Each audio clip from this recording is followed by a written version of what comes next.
Richard Holden. Thank you very much indeed, Mr Deputy Speaker. And can I just declare at the start my interest as the Vice Chairman of the APPG on Durham University. And I actually started a few years ago when I was at the Department of Education as a Special Advisor in a roughly similar position to members opposite today.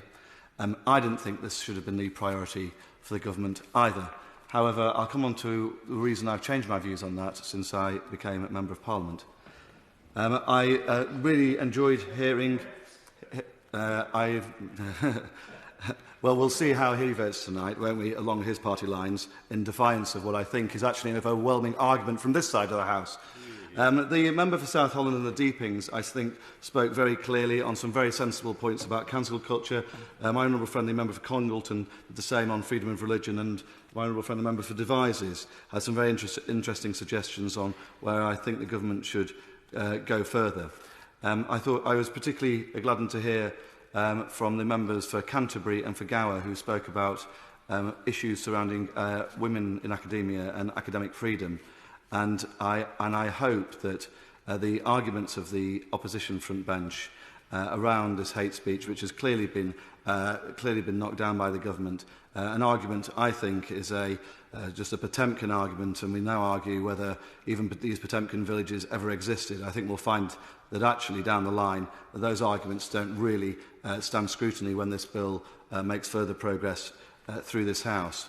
But I want to concentrate on one real point this evening, and this is what's really changed my view. And that's recent meetings I've had at the University of Durham. I was particularly, as I said at the start of the debate, this isn't something where I thought there could be, is it a sledgehammer to crack a nut, as members opposite have suggested.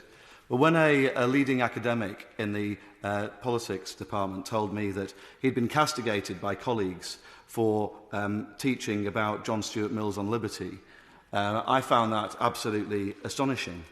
When I found out, when I had constituency cases coming to me with 18, 19-year-old kids in my constituency who were being cancelled within their own student societies for airing their pretty moderate views, that really surprised me and really made me worried.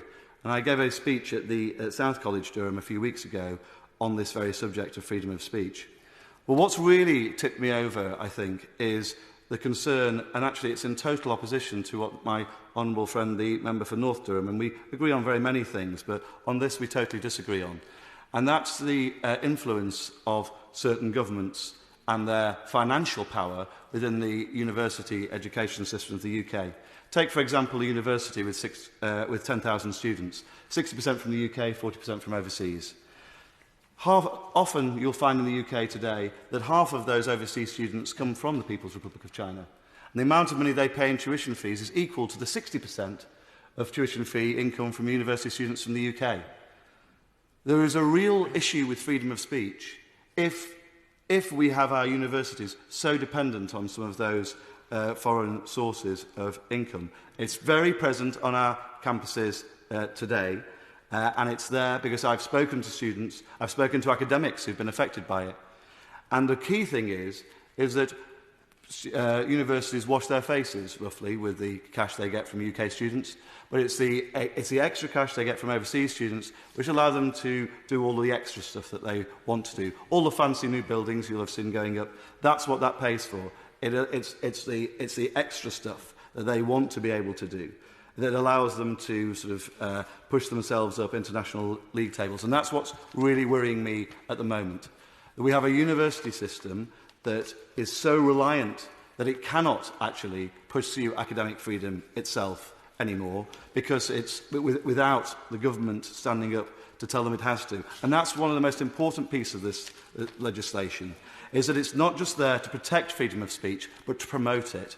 That means that this isn't, and this addresses a point I made when I intervened on the opposition front bench earlier on. People won't put themselves forward, they won't put forward things about the Uyghurs or about Hong Kong and democracy and freedom because they're absolutely petrified of the impact it will have on their careers, on their faculties, on their students. And I think it's an incredibly, that's why I think this legislation is actually so apposite and important at the moment, because we have a duty in our academic institutions in this country, some of the most respected in the world, to not only protect free speech, but also to promote it. The promotion element, the promoting free speech element is absolutely key, because it gives those academics the freedom to challenge sometimes their own academic institutions. And I think that's at the core of everything that we have to do as we look forward to the... Of course I will.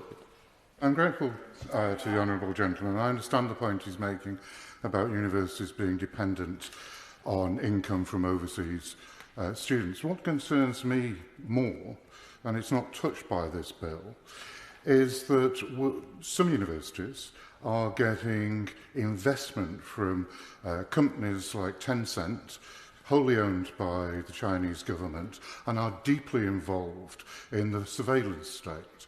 Chinese Centre in Cambridge University has put a huge amount of money in there, and the Professor Nolan is telling students not to criticise the People's Republic of China. Isn't that a much bigger concern, and it's not covered by this bill? Well, the Right Honourable Member raises a very interesting point. And I think what I'm just pointing out is the massive financial ties to foreign governments. And I think there's an element to which this can help start to break down that barrier. And anything, in my view, which contributes to that is a good thing. Just to wind up, I thought the Honourable Member for Birmingham Yardley made some really important points about sexual assault in universities. I hope the Minister's taken that on board. Some very close friends of mine were affected by that. And I think it's something that, with the Office for Students, really needs to take forwards. And I hope she'll use her good offices to that end. Thank you very much, Mr Deputy Speaker.